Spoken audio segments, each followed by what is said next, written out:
Oi, professor, tudo bem? Já enviei o convite ali. Isso. Tudo bem, professor? Oi, Adriana, tudo bem com você?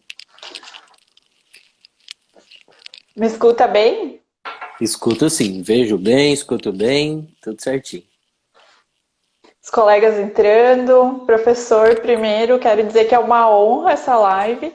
Fiquei muito feliz por ter aceitado o convite, porque eu sou sua fã há muito tempo, né? O professor, se porventura alguém não segue ainda no Instagram, que eu acho difícil, porque todo mundo que trabalha com direito previdenciário conhece o professor, é uma referência nacional. Vai lá e siga, que produz muito conteúdo. Também é coordenador da pós-graduação do EPREV.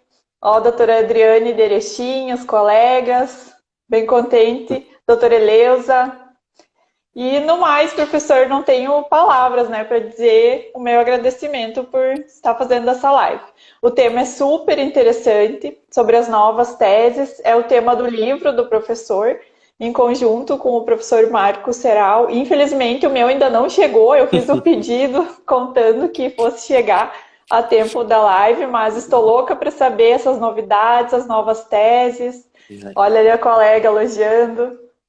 Doutora Adriane, sou da área de família top. Com certeza, né? A frutinha não cai longe do pé. Já tem o seu pai, que é uma referência, e não poderia ser diferente, né, professor? Na... Também, olha, eu tenho um outro livro seu, que até eu procurei, mas não está aqui no escritório, está em casa, que é um livro de uma capa vermelhinha, Hum, sobre o de artigos do professor Vladimir Martinez, sobre perícia biopsicossocial, muito verdade. interessante, muito bom. Já li duas vezes e sempre acho alguma coisa útil para estar colocando nas petições. Então, professor, vou lhe passar a palavra, né? Porque eu sei que o seu tempo é precioso, todo mundo está ansioso para lhe ouvir falar sobre essas novas oportunidades, essas novas teses. E pode ficar bem à vontade, então a palavra é sua. Legal, Adriana. Eu agradeço pelo convite, primeiro. A gente esteve junto num evento, se eu não me engano, da OAB do Amapá, não Sim, foi? organizado E pela doutora Rayana. isso, verdade. E ali a gente se conheceu e eu fico muito feliz de poder falar um pouquinho para o seu público. Ah, Sou advogado previdenciarista, né? Sou professor de Direito Previdenciário, como você disse. Hoje eu coordeno a pós do IEPREV. E para a gente é sempre importante, em todos esses sentidos, né? Profissionalmente falando, atingir outros públicos, né? Então, para mim é bacana que você abra esse espaço também para que eu converse com o seu público. E hoje a gente veio falar sobre um tema, conversar, né? Quero bater um papo com você, com os seus seguidores, sobre um tema legal, novo, né? Referente às teses revisionais e de inconstitucionalidades a partir da emenda constitucional 103 de 2019. A emenda que fez aniversário agora, né? Acabou de fazer um aninho. Quando a gente fala em aniversário, parece que é algo positivo, né? Assim, para se comemorar. Esses dias eu me peguei falando isso e me questionei, né? Falei, será que é aniversário mesmo? A emenda completou um ano. Acho que é melhor assim, melhor falar desse jeito do que falar em aniversário, porque a gente não tem muita coisa para É, comemorar com a emenda constitucional 103. Por outro lado, já passou a fase da gente lamentar, né? Eu acho que a gente precisa começar a pensar em como corrigir as injustiças trazidas pela emenda constitucional 103 de 2019, pelas normas regulamentadoras da emenda, começar a trabalhar em cima de teses, então, para que essas regras mais rígidas, né, não sejam, quando contrariam a Constituição Federal, contrariam eventualmente a lei, no caso das normas infralegais, né, não sejam aplicadas, sejam desconsideradas, sejam afastadas e aplicadas aquelas regras melhores, né? Então foi até, inclusive, com esta ideia, numa live que surgiu a ideia, que eu e o professor Marco Aurélio Seral Júnior resolvemos escrever esse livro junto com outros professores, colaboradores, de teses revisionais e de inconstitucionalidade a partir da emenda. O livro está publicado pela editora Juruá, e aqui a gente tem diversos artigos interessantes a respeito disso, né? Vejo aqui, foi a professora Priscila Simonato que passou isso? Ah, isso mesmo. Sim, obrigada por nos prestigiar, professora. Querida Priscila, que é uma amiga, tem um ótimo livro também publicado pela Juruá sobre a pensão por morte, e inclusive já abordando a pensão no contexto pós-reforma também, né? Bom, e Uma aqui referência no assunto. Sim, com certeza. Quando a gente para pensar nessas teses revisionais e de inconstitucionalidade, a gente enxerga um monte de coisa bacana, né? Nem tudo coube no livro, claro, mas a gente escolheu aqui ótimas teses para tratar. Falei para o Marco que a gente precisa já pensar numa edição número 2 com outras teses. Esses dias eu participei de alguma coisa com a Priscila, acho que era um simpósio também, a gente participa de tanto evento, né? Eu não me lembro exatamente, mas ali surgiram algumas discussões, eu falei até para a Priscila, nossa, a gente precisa escrever sobre isso, Priscila. Ela falou, é mesmo, Rodrigo, precisa voltar a conversar, Priscila, eu não me lembro exatamente sobre o que era, depois me chama para a gente ajustar isso, vamos ver se a gente escreve e publica. Bom, mas vamos falar então sobre essas questões relevantes. Fique à vontade para perguntar, para intervir, Adriana. E o pessoal que está aqui conosco, estou vendo que são poucas pessoas ainda, 19 pessoas, 20 pessoas. Aqui no Instagram, nas nossas lives, né, Adriana, a gente vive de corações, né? Então, quando as pessoas apertam os coraçõezinhos aqui na tela, chamam as outras para assistir, nem todas sabem disso. Então, deem os seus likes, né, aí na tela para que outras Isso, pessoas, outros coraçãozinhos, amigos... pessoal. Queremos ver mais coraçãozinhos.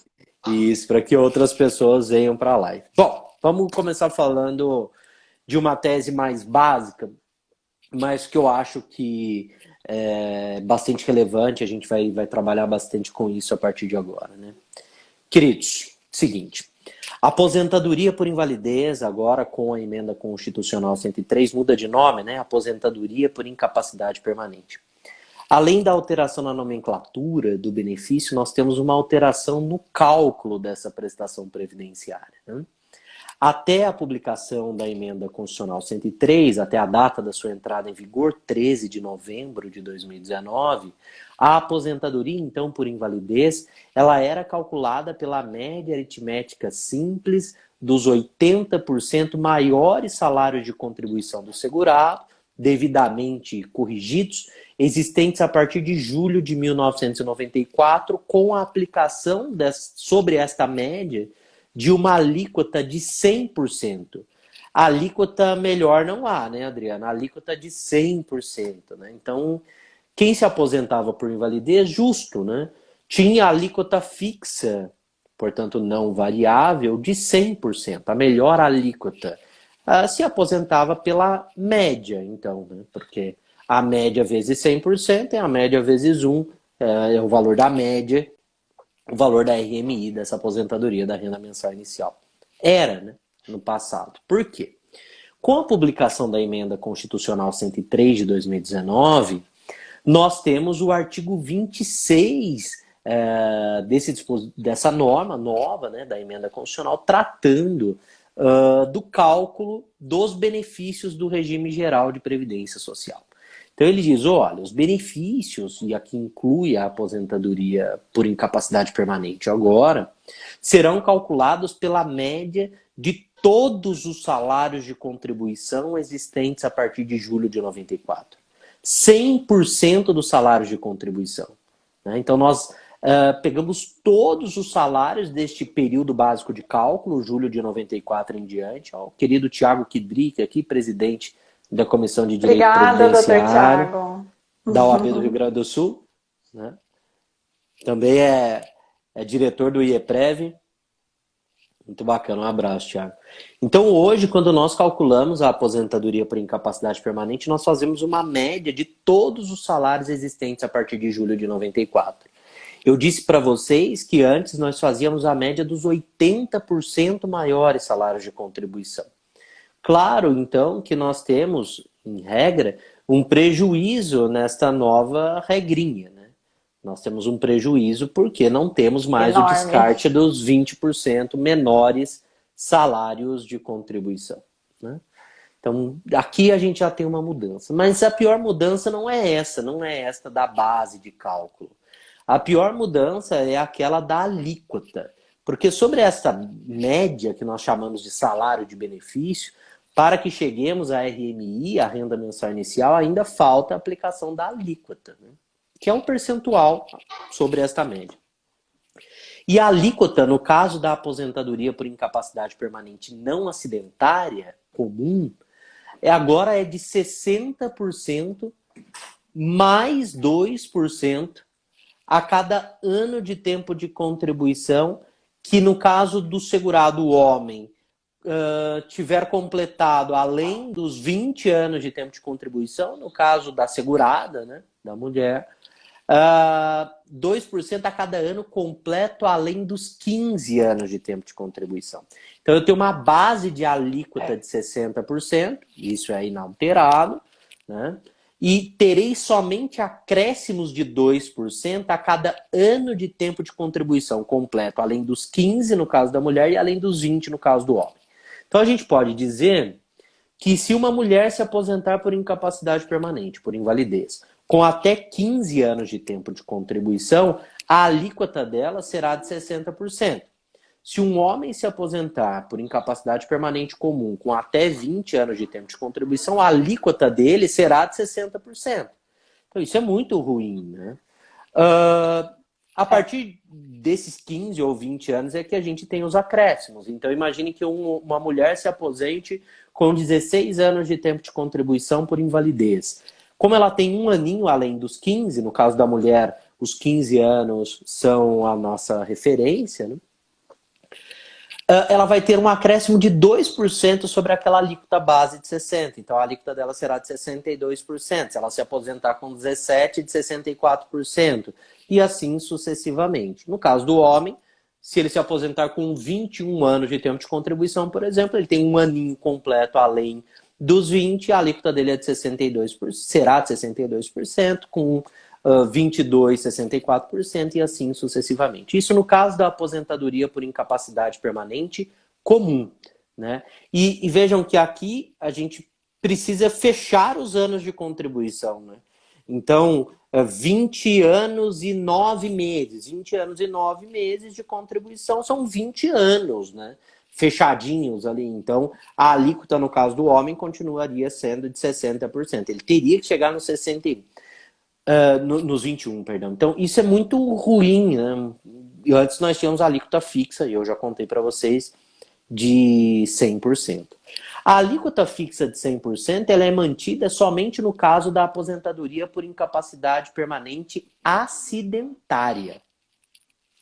Aí a alíquota continua lá bonitona de 100%. Né? Então aqui surge uma primeira tese revisional para a gente trabalhar. Não exatamente de inconstitucionalidade, mas uma tese revisional.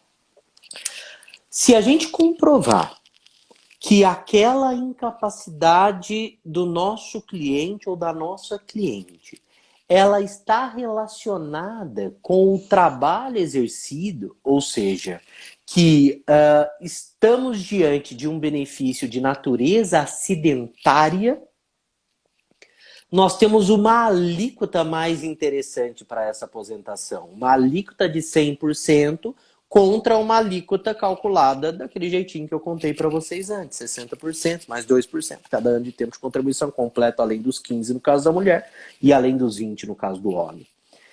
Administrativamente, é possível que nós façamos um requerimento ao INSS, né? E ali a gente comprove, busque comprovar que há nexo causal ou concausal em lesão ou aquela doença, né, que originou a aposentadoria por incapacidade permanente e o trabalho. E se aquilo ficar comprovado, a gente tem, então, uma alteração da forma de cálculo da aposentadoria por incapacidade permanente. Eu disse para vocês que antes da reforma, a alíquota era fixa, 100%. Nada mudava em razão da natureza do benefício, né?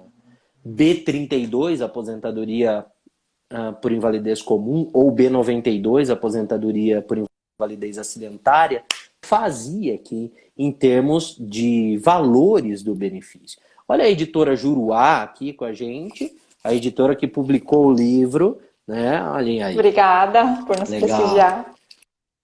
muito bacana. Bom, então tanto fazia, agora não mais. Se o requerimento administrativo não vingar de reconhecimento dessa natureza acidentária do benefício, né, juntando ali documentos que comprovam esse nexo causal, esse nexo causal com o trabalho, ou fazendo eventualmente o nexo técnico-epidemiológico, o NTEP, nos termos do artigo 21A da Lei de Benefícios, se não colar ali, né, colar no bom sentido, na via administrativa, a gente ainda tem o caminho do processo judicial de revisão deste benefício, né? Então, a gente pode buscar nenhuma ação judicial de revisão, né, estadual, aí é bom a gente lembrar da competência nesses casos, porque estaremos trabalhando com a ideia de um benefício de natureza acidentária, portanto, no inciso 1, parte final da Constituição, a competência da Justiça Estadual para a gente discutir essa questão no Poder Judiciário. Então, a ação seria realizada perante a Justiça Estadual, uma ação de revisão dessa aposentadoria por incapacidade permanente, comprovando-se esse liame, né, em incapacidade e o trabalho do segurado, né, que há, então, natureza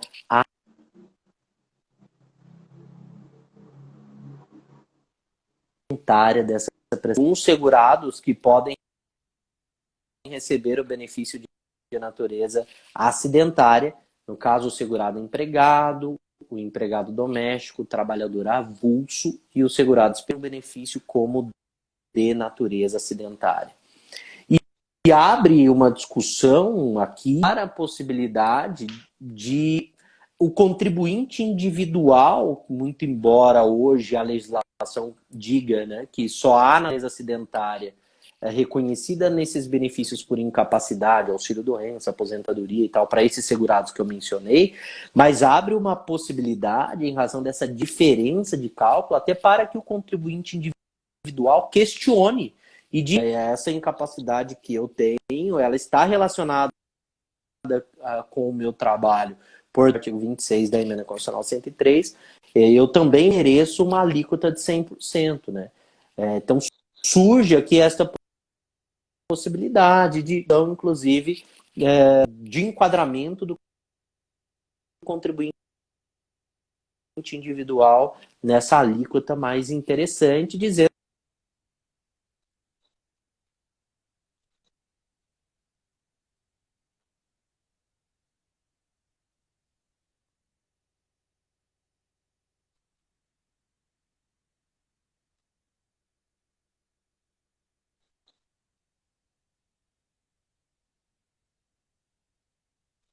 Professor, eu acho que congelou um pouquinho. Vocês estão conseguindo ouvir bem o professor? Comentem aí, por favor, colegas. Para mim que congelou um pouquinho.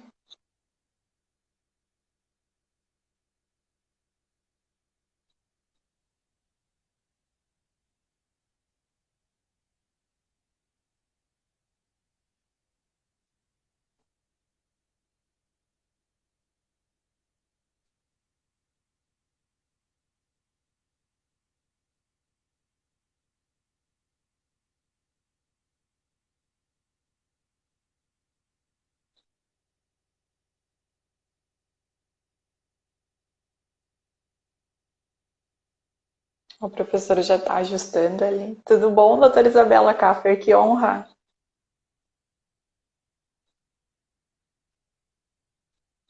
Pode ser, professor, então. Aí eu acho que normaliza. Coisas que acontecem, né? E agora, vou chamar o professor de novo. Fiquem aí que ele já volta.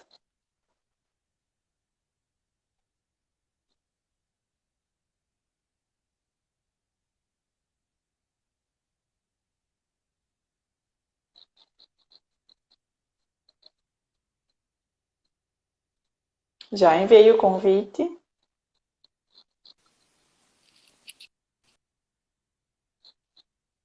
Boa noite, professor. Aqui ainda tá boa tarde. Oi?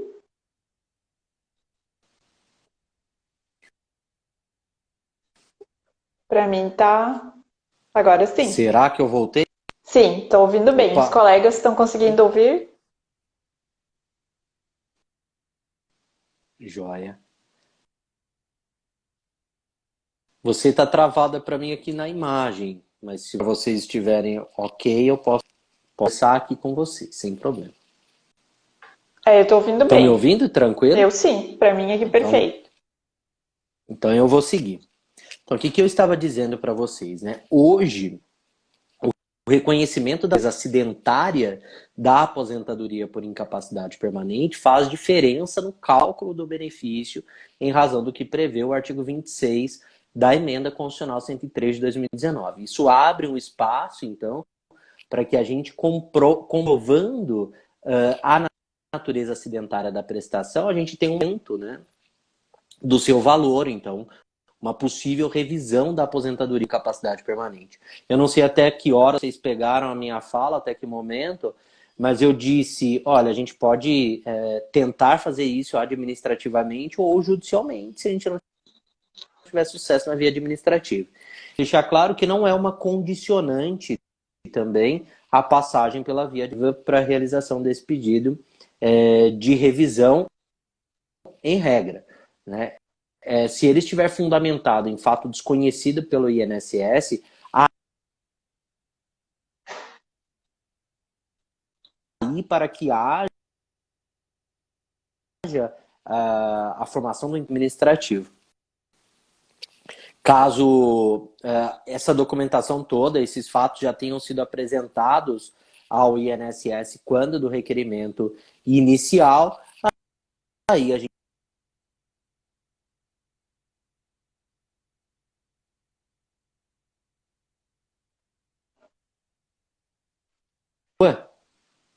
tá travando um pouco para mim aqui. É, para mim travou um pouquinho, mas eu estou ouvindo bem.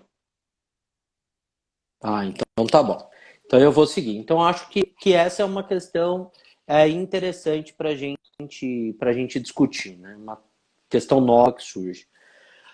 O que eu tenho visto acontecer muito, semana passada eu tive 2 casos assim, é a conversão do auxílio doença com origem anterior à emenda constitucional 103 de 2009.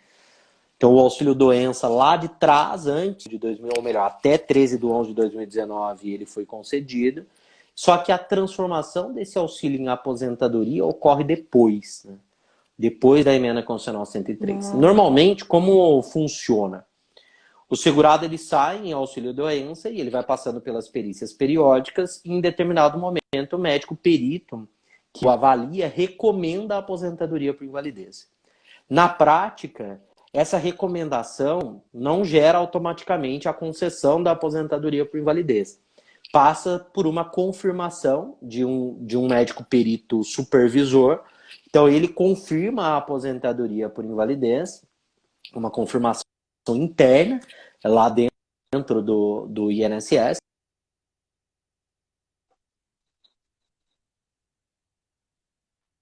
Permanente, por invalidez. Se a data de início da aposentadoria por invalidez é posterior à emenda constitucional 103 de 2019, ela é calculada nos moldes da emenda constitucional 109. E isso tem sido péssimo. Então, por exemplo, na semana passada, um dos casos que eu atendi, do senhor Joel, o benefício dele era de abril de 2019, o auxílio doença, e a aposentadoria foi concedida a partir de novembro de 2019, só que depois de 13. Acho que, se eu não me engano, foi 20 de novembro de 2019. Então, eles calcularam o benefício que ficou, inclusive, de valor inferior ao auxílio-doença que ele recebia. Então, este é o caso. Eu já trabalhava com essa tese antes, sabe? Mas este é o caso da gente buscar a retroação da data de início da aposentadoria por invalidez à data de início do auxílio-doença.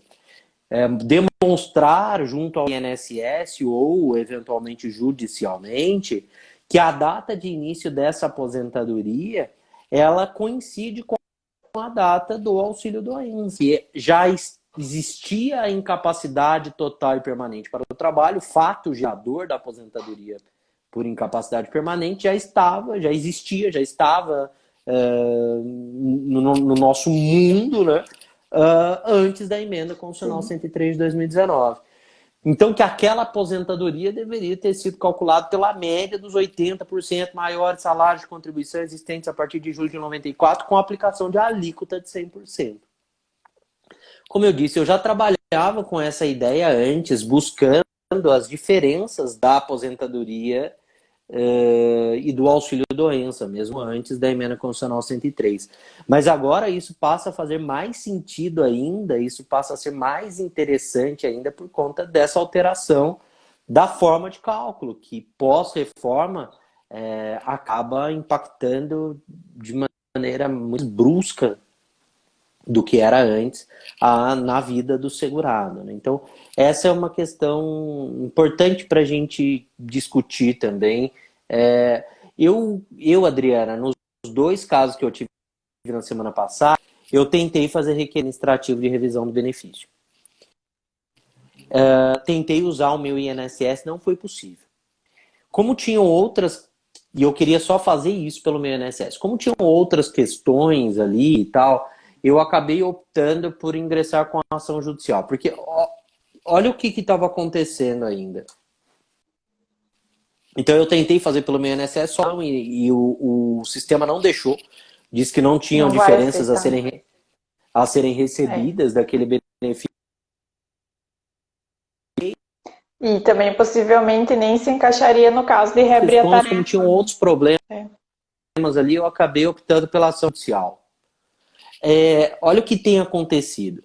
Quando eles calculam a aposentadoriedade permanente em valor inferior ao do doença, eles começam a descontar os valores que a pessoa recebeu a título de auxílio-doença neste período em que ficou em análise a aposentadoria por incapacidade permanente da própria aposentadoria.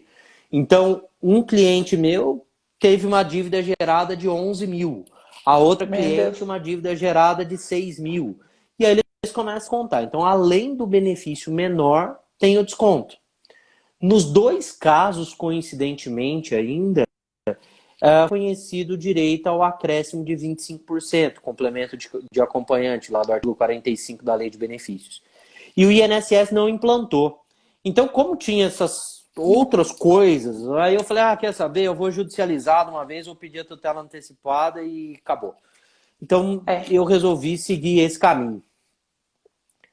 Mas vejam o tamanho da discussão, né? Então, eu tive que pedir a revisão do benefício, a implantação do 25%, que os 25% tivesse como base também o benefício correto, não aquele calculado pelo INSS, que fosse reconhecida a inexigibilidade dessa dívida, né, que o INSS acabou gerando, que se parasse de fazer o desconto do valor do benefício, porque eles estão descontando, né, essa dívida que eles dizem que os clientes têm do benefício. Então, assim, uma série de coisas na mesma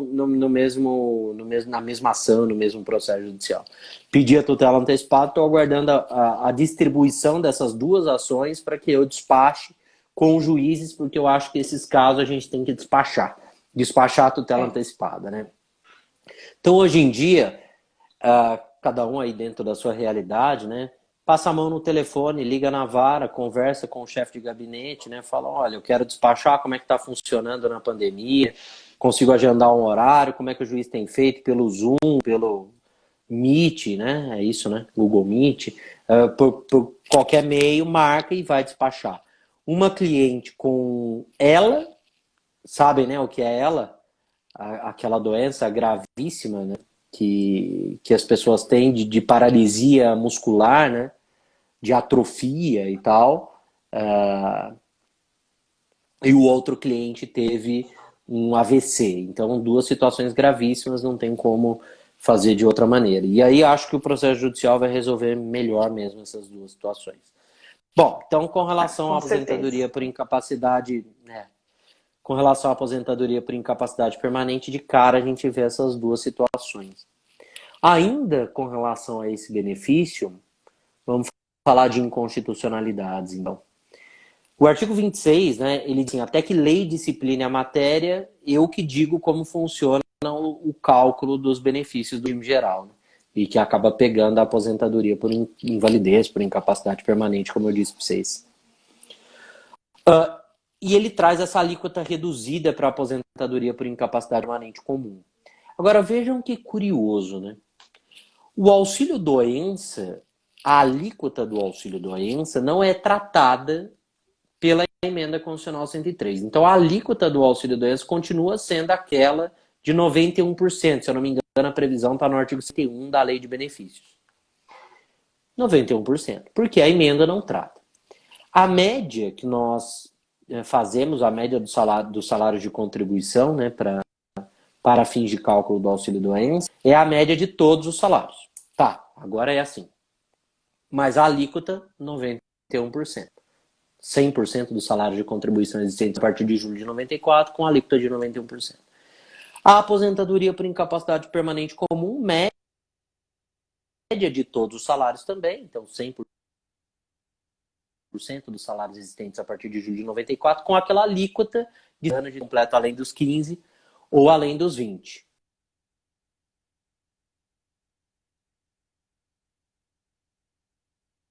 Vezes,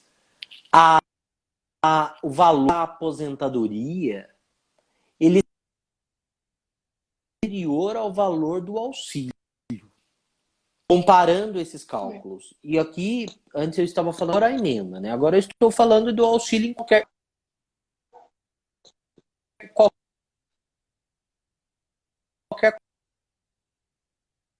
contexto. Até do auxílio. Agora, no caso do auxílio doença, social que é acobertado é o trabalho, né? Que pode ser inclusive parcial para a atividade habitual da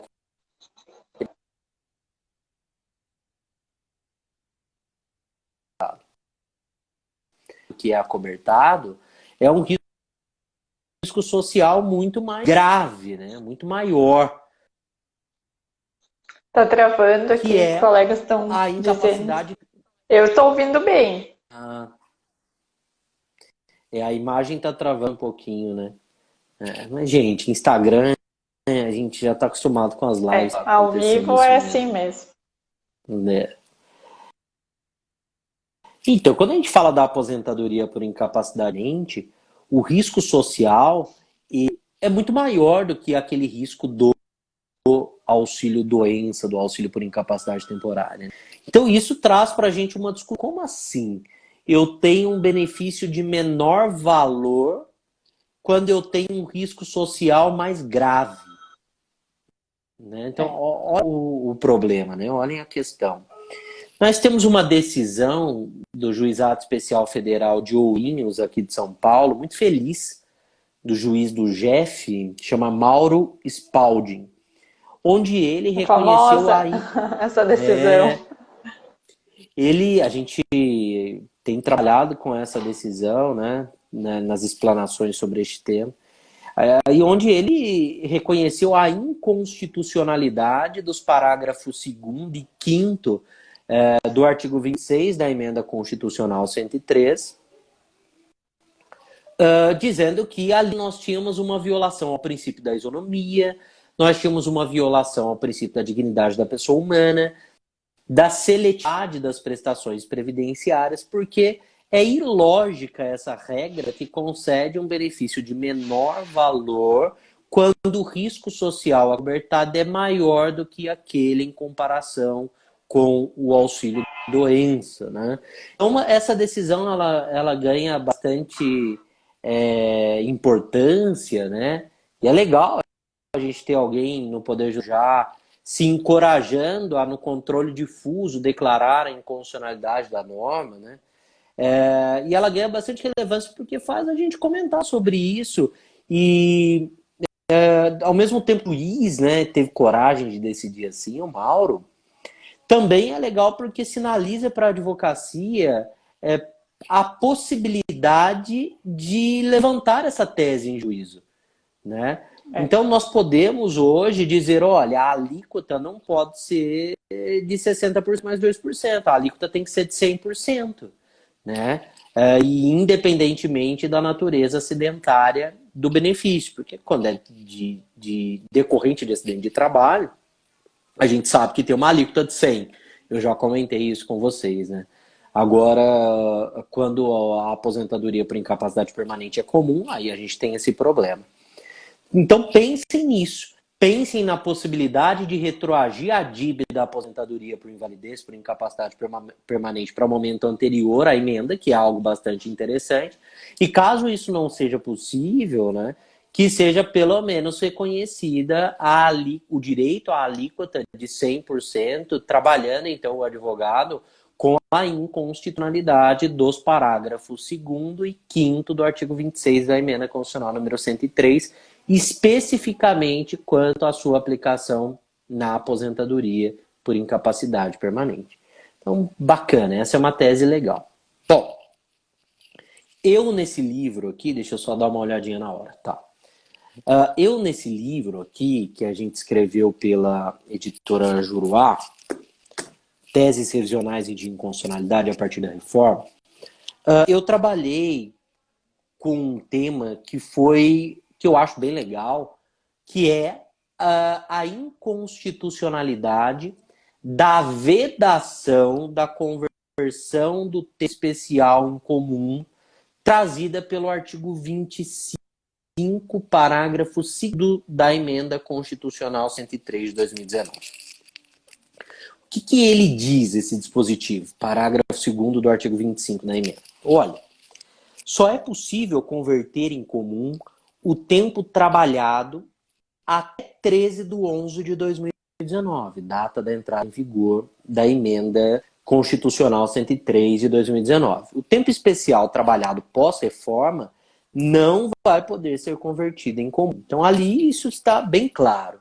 Repito, 25, parágrafo 2º. Bom, quero dizer para vocês que a possibilidade de conversão do tempo especial em comum, ela existe na legislação desde os anos 80. Então, nós tivemos uma alteração na legislação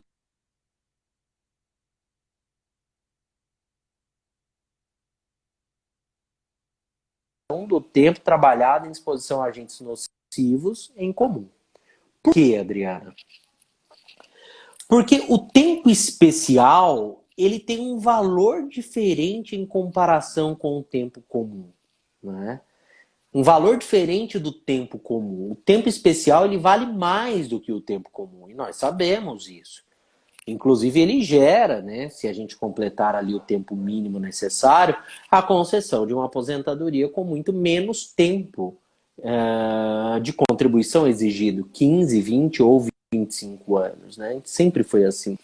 Então ele vale mais do que o tempo comum. Como tratar o tempo especial da mesma maneira que eu trato o tempo comum, que a gente trata o tempo comum, se esse tempo especial vale mais? Por isso a ideia da conversão. Isso significa dizer, então, que o tempo especial, que a conversão do tempo especial em comum, nada mais é do que um desdobramento do princípio da isonomia. Só existe essa possibilidade para que a gente dê o correto tratamento ao tempo especial frente ao tempo comum.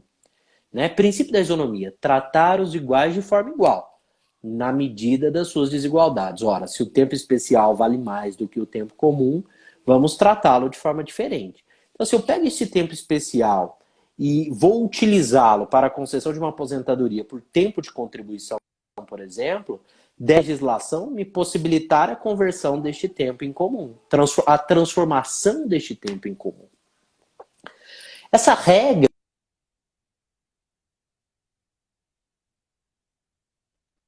então, a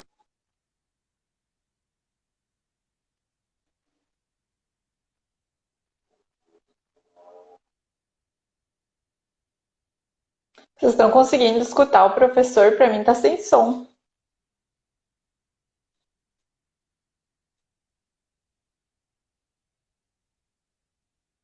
Para mim tá totalmente sem som.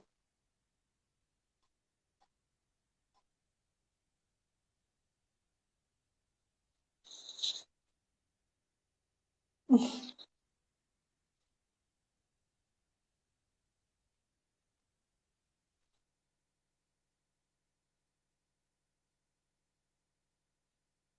senhor quer sair, voltar, quem sabe? Isso.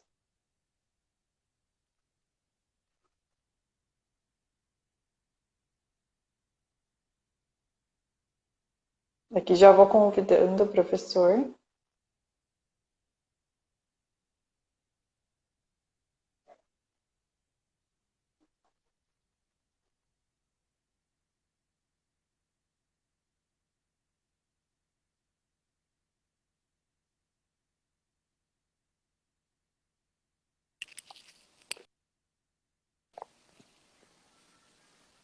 Acho que agora vai melhorar. Ao vivo é assim mesmo, não sabemos como funciona. Tá me ouvindo, professor? Agora eu estou ouvindo, a minha imagem está travada aqui, eu não sei se está travada para vocês também. É. Para mim tá bem, agora eu estou ouvindo bem, estou vendo bem.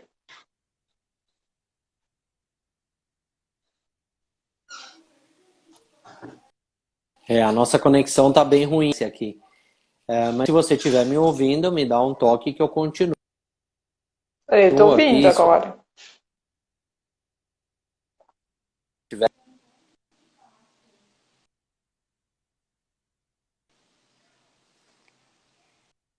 Eu estou ouvindo. O professor me ouve? Olha, vamos tentar aqui de novo.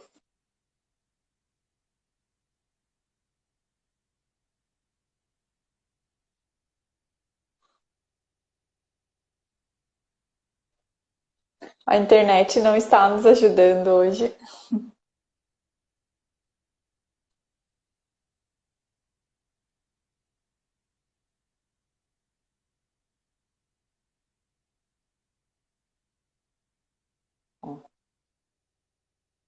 Tudo bem, professor Hélio?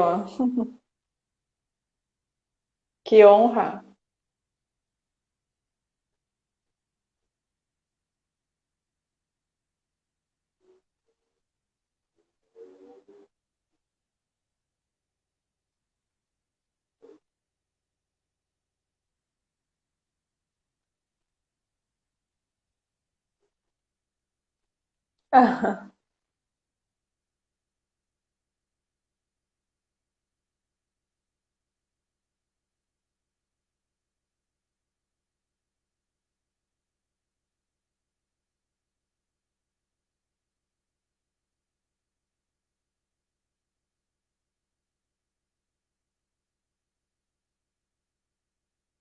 Vamos chamar o professor e ver se agora dá certo.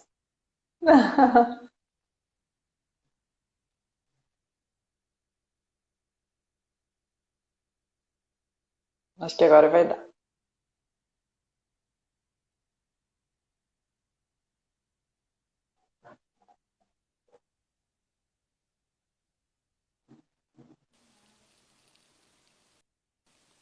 Agora será? Tá me ouvindo, Adriano?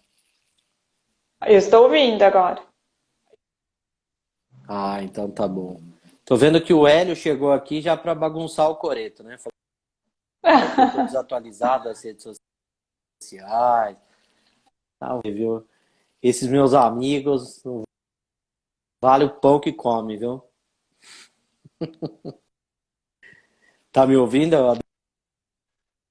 Sim, agora estou ouvindo. Adriana? Tranquilo?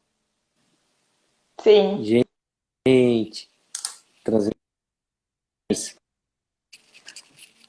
É, a transmissão tá na internet, gente. Eu não sei.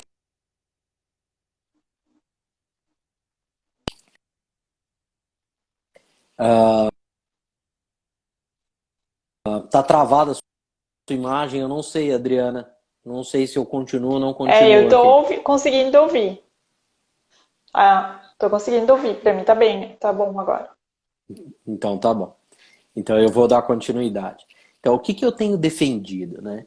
Eu tenho defendido que aquela vedação trazida pelo parágrafo 2º do artigo 25 da Emenda Constitucional 103, quanto à conversão do tempo especial em comum trabalhado depois de 13 de 11 de 2019, é inconstitucional.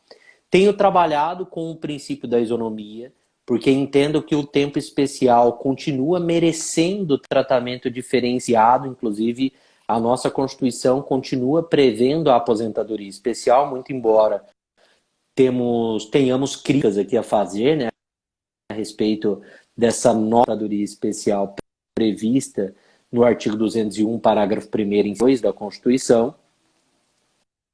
Tenho olhado com a ideia da própria proteção à saúde aqui estar violada, trabalhado com a regra matemática, né? Essa regra não é uma regra de direito, mas sim uma regra matemática, uma regra de conversão.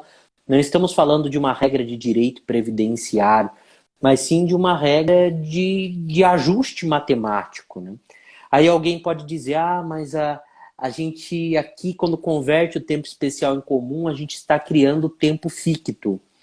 O Supremo Tribunal Federal recentemente julgou o tema 942 da repercussão geral, e esse tema ele trata exatamente da possibilidade de conversão do tempo especial em comum, mas no caso do servidor público, vinculado a regime próprio. E no julgamento do tema 942 da repercussão geral, o Supremo expresso disse que a conversão do tempo especial em comum não gera tempo ficto, mas sim se trata de um ajuste temático. Então isso é bem importante para a gente, porque eu acredito que o principal argumento contrário, né, à possibilidade de conversão do tempo especial seria essa questão do tempo ficto gerado pela conversão, né? E o Supremo já se posicionou a respeito disso. Então, olha, acho que a gente tem espaço aqui para discutir a revisão dos benefícios concedidos daqui para frente, sem a conversão do tempo especial em comum, o tempo trabalhado pós-reforma. Há a possibilidade de a gente discutir as concessões, né, dos benefícios com esse acréscimo de tempo gerado pela conversão do tempo especial em comum, que às vezes a gente precisa de mais tempo e essa conversão gera esse tempo que a gente precisa.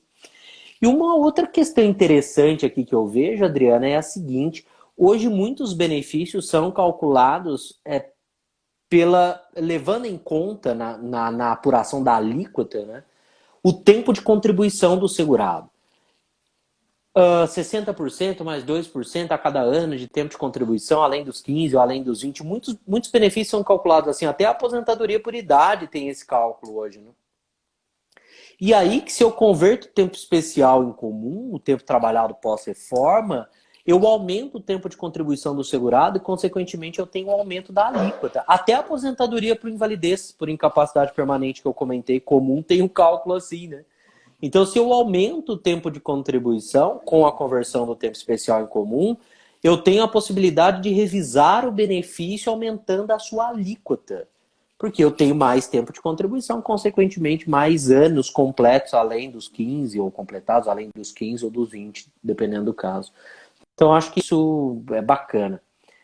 A aposentadoria, ainda continuando na aposentadoria especial, né? A gente tem uma nova aposentadoria especial, ou aposentadoria especial na regra transitória, prevista no artigo 19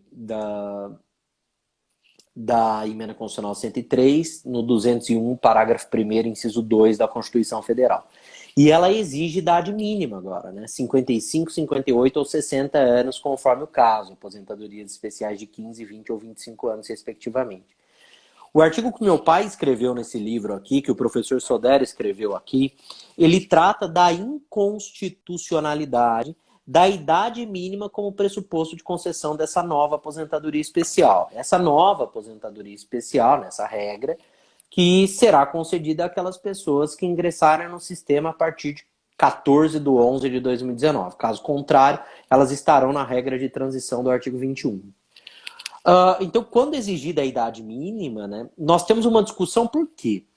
Porque, vejam, se a ideia da aposentadoria especial, se o espírito da aposentadoria especial é de proteção da saúde, da integridade física do trabalhador, quando eu exijo a idade mínima, é evidente que eu tenho aqui um pressuposto que conflita com esta proteção almejada pelo nosso poder constituinte, né? Aqui no caso, pelo nosso poder constituinte originário, né? Acho que a ideia da aposentadoria especial, segundo a doutrina majoritária tem defendido, é de prevenção e não de compensação, né? Não é um prêmio, mas sim não é um prêmio para aquela pessoa que trabalhou em exposição a agentes nocivos, mas sim um benefício que visa prevenir a efetiva lesão à saúde, a efetiva lesão à integridade física, né, a efetiva lesão à própria vida daquele trabalhador, né? Então, quando há a idade mínima como pressuposto, me parece que há um esvaziamento do conteúdo dessa norma constitucional. Além de violação à própria ideia de preservação, a violação ao direito à saúde, violação ao direito à vida, a preservação desses direitos fundamentais. Então aqui existe outro ponto. Tá fazendo um barulho, Adriana, não sei de onde é, viu? Mas para mim aqui não estou escutando barulho. A Andressa então comentou que não conseguiu ver direito o livro. Essa semana vai chegar meu livro, vou fazer stories. É esse o livro. Acabou de ser lançado pela editora Juruá. Então, se vocês procurarem lá, verão. Bom, se não está fazendo barulho, então eu vou continuar. Então, eu acredito que a gente tem uma tese também de discussão. Estou ouvindo barulho, tá vendo, Angélica? Bom, não sei de onde é. Não escuto. Tudo bem, doutor Fred? Legal. Então aqui a gente tem uma tese de discussão da inconstitucionalidade da instituição da idade mínima como pressuposto de concessão da aposentadoria especial, em razão desse espírito, né, da ratio de proteção, de prevenção deste benefício, da proteção à saúde, à vida e tudo mais. Então há um espaço legal aqui. Dignidade da pessoa humana. E aqui entra uma outra questão ainda relacionada à aposentadoria especial, que é o cálculo deste benefício. A aposentadoria especial era um benefício muito almejado pelos segurados, porque a alíquota dela era de 100%, né, sem fator. Agora não mais. Agora, no caso da mulher, a gente tem 60% mais 2% a cada ano trabalhado, ou de tempo de contribuição, melhor dizendo, completo, além dos 15.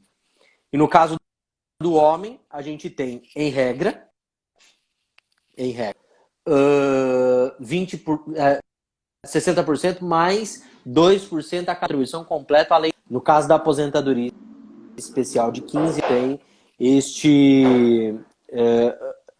essa alíquota crescendo, né, a cada ano de tempo de contribuição completo, além dos 15. Isso só para as aposentadorias de 15.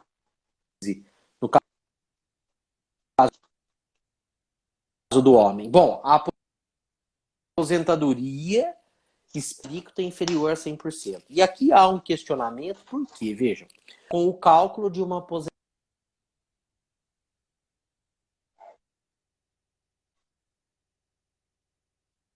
da sua integridade física. A Constituição entrega uma aposentadoria que tem como espírito a proteção da sua saúde, da sua integridade física, mas se ele opta por este benefício, ele pode ter uma prestação calculada com alíquota inferior a 100%. Então aqui há uma discussão sobre o esvaziamento do conteúdo da norma constitucional também. Pois bem, sobre essas três questões que nós abordamos rapidamente aqui, né? Inconstitucionalidade da proibição da conversão do tempo especial em comum inconstitucionalidade da idade mínima como pressuposto de concessão da aposentadoria especial e inconstitucionalidade da alíquota de cálculo da aposentadoria especial, nós temos hoje já uma seta de inconstitucionalidade aguardando julgamento no Supremo. É a DI 6309. Então, no controle concentrado, né, ação direta de inconstitucionalidade, a gente já tem algo que chegou até o Supremo para discussão, né? O Supremo Tribunal Federal avaliará a inconstitucionalidade dessas regras. Mas até ele avaliar, né, gente, a gente tem a possibilidade de discutir isso no controle difuso, ou seja, nas nossas ações individuais, né, levando essas discussões ao Poder Judiciário em cada processo daquele nosso cliente, da Maria, do João, do José, né? E acho que isso é importante, porque vai gerando um amadurecimento da discussão, né? E quando chega até o Poder Judiciário, até o Supremo, perdão, essas ações que já dadas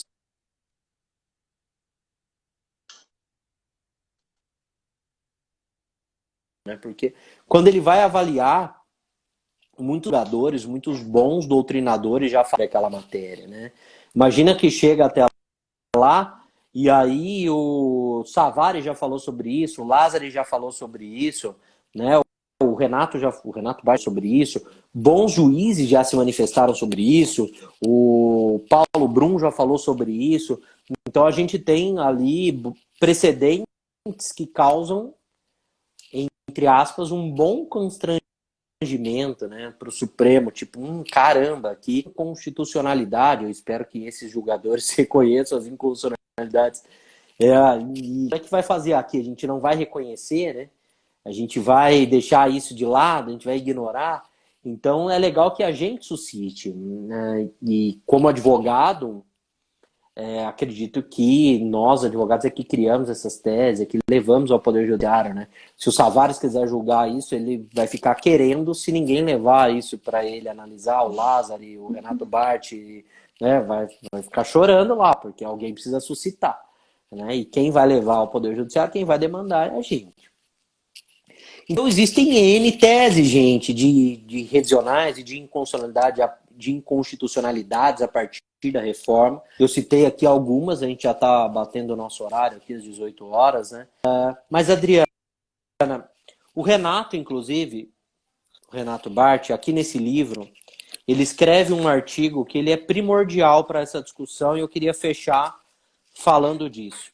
O artigo do Renato é o seguinte: normas constitucionais e inconstitucionais e o direito previdenciário pós-reformas. Normas constitucionais e inconstitucionais, né? Vejam, eu aqui trabalhei com pelo menos 1, 2, 3, 4 teses.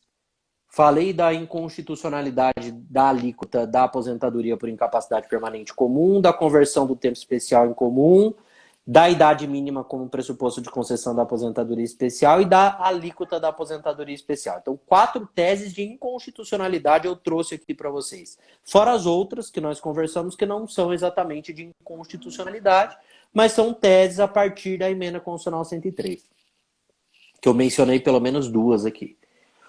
A questão é possível o reconhecimento da inconstitucionalidade de dispositivos trazidos pela emenda constitucional, né? E eu tenho que dizer para vocês que sim, nós temos hoje o Supremo com alguns precedentes nesse sentido, a doutrina nos apoiando também. Então, é possível sim o reconhecimento da inconstitucionalidade de normas trazidas pelo poder constituinte derivado, né, ou reformador, ou seja, as emendas constitucionais. Não é admitida, é verdade, a discussão, ou não é admitido o controle de constitucionalidade das normas que são apresentadas pelo poder constituinte derivado. Originário pelo poder constituinte derivado reformador. Então, pelo poder constituinte derivado, a gente não vai discutir. A gente vai discutir. pelo Poder Constituinte ordinário, a gente não pode discutir, né? Então, está sujeito a controle de constitucionalidade toda norma apresentada. Então, queridos, tudo que eu trouxe aqui para vocês de discussões de inconstitucionalidade, temos outras, né? Constitucional 103, né? Então, uma norma pelo Poder Constituinte reformador ou derivado. A Angélica pergunta aqui, uma revisativa, que requerimento assinado é esse que o INSS exige? Não sei do que ela está falando aqui exatamente, requerimento assinado.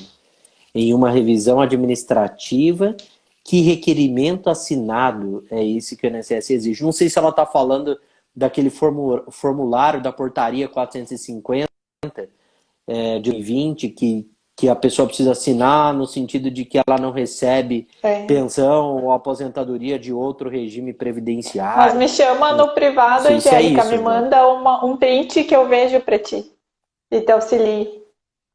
Boa, Adriana. Bom, eu acho que pelo tempo que a gente tinha, a gente conseguiu conversar bastante, Adriana. Uma pena que a gente teve umas quedas aqui de internet, ou o Instagram não está instável, não sei o que está acontecendo. Mas a gente conseguiu conversar bastante sobre vários temas, eu acredito.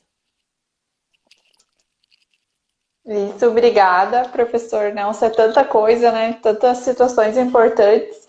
O seu conhecimento é imenso, mas infelizmente a live tem um tempo, né? E só quero agradecer a todos os colegas, a presença de todo mundo e mais uma vez o professor. Muito obrigado, Adriana. Todo mundo que ficou aqui com a gente. Fica o convite da leitura. O seu já está chegando, né, Adriana? Então fica o convite aqui para meu deve estar chegando essa semana. Adquirirem. Legal. Assim que chegar, todo mundo vai saber. Legal. A gente fez com todo carinho. Tem um monte de gente boa aqui escrevendo para vocês, né? Tenho certeza que vocês vão gostar. E fica o convite também para a nossa pós-graduação em Direito Previdenciário do IEPREV. Nós vamos abrir novas turmas agora no começo do ano. E nova turma, na verdade, né? E vamos divulgar nas redes sociais, grandes professores, vantagens que os alunos têm lá no IEPREV na pós. Eu coordeno junto com o professor Lázaro e com a professora Ana Paula Fernandes. E tem sido muito bacana. A gente tem formado um monte de gente legal. O pessoal tem gostado bastante, o feedback tem sido muito bom. Então fica o convite aqui para vocês. Obrigada, professor, mais uma vez. Tudo de bom, sucesso, mais sucesso ainda. Para você também, Adriana. Estou à sua disposição aqui para que em outra oportunidade, com a internet mais estável, a gente possa conversar sobre o tema que você escolher. Obrigada, tchau. Tchau, até mais.